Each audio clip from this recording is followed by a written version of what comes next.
Welcome to Sir Betterment, where we bring you financial, motivating, and betterment knowledge. In this video, we'll talk about how coffee doesn't stop you from becoming a millionaire. So without further ado, let's get into it.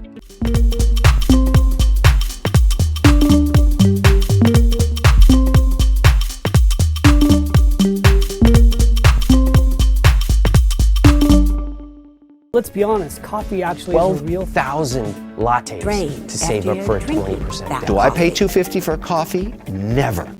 How many individuals can say that they are really happy? Most, you might say. What kinds of things do individuals like to do in their spare time? You probably like a nice love story, a new bestseller, a thriller by King, or some excellent films. Every person has their own list of preferences. Isn't it nice to relax and enjoy one's life over a meal or a drink? Anybody who does so will be undeniably right. But would you call that type of pleasure pleasant or perhaps hazardous? Let's find out. The latte factor is a well-known concept in personal finance. The main point is that spending too much money on trivial things like a latte every morning prevents you from saving enough to become rich. Unfortunately, many people believe this widespread myth and think that getting rid of everything fun in their budget is the best way to save money or reach other financial goals. However, that's not the case at all. Is buying coffee a waste of money? Buying coffee is not a waste of money. If your bills are paid, you save for the future, and it makes you happy. Some financial experts would have you believe skipping coffee would help you save millions of dollars or make you rich. Their idea is wrong, and the math doesn't work in real life.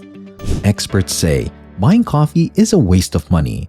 Experts on personal finance often use lattes as an example of wasteful expenditure that stops an ordinary individual from getting rich.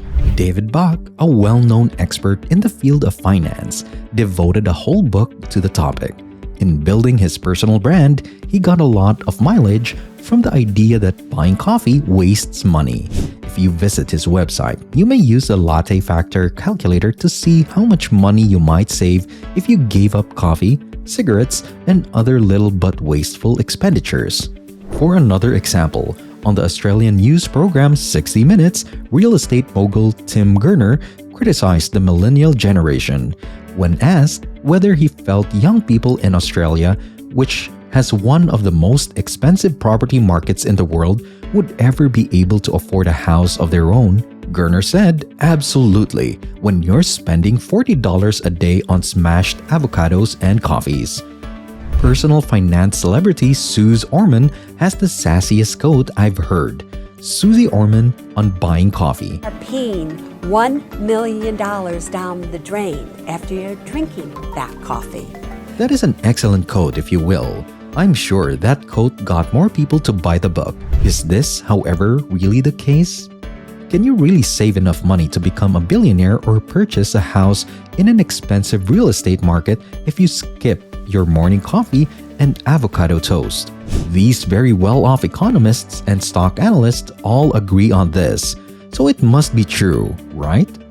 While it's true that little things add up, the claim that you can save $1 million by skipping coffee is ridiculous. The calculations fail when applied to actual life situations. A grande latte at Starbucks cost me $3.91 with tax. I can spend $1,427.15 per year on coffee if I purchase one every day. Pretending that I go to Starbucks on Christmas, Thanksgiving, Mother's Day, and when we're camping in the middle of nowhere. What if I did this instead of spending $120 a month on fancy coffee? Invest $120 a month in a balanced index fund. Maintain a diversified portfolio and aim for an annual return of 8% over the following 40 years. Pay $15 in taxes each year on my investment. Feel the effects of inflation, which is about 3% on average for the term. When we plug those numbers into the AARP investment return calculator, we see that given those conditions, my P money only comes to $87,268 after 40 years. Is this the root of your financial problems? On Twitter, Humphrey Yang debunked the latte factor myth by pointing out that many other everyday choices have a great impact on one's financial well-being in the long run than the price of a daily latte. Yang used his own experience to describe some of these other bigger mistakes, including spending a lot of money on expensive luxury travel.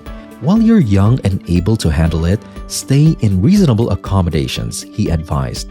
That hotel that costs $500 per night in Germany isn't worth it.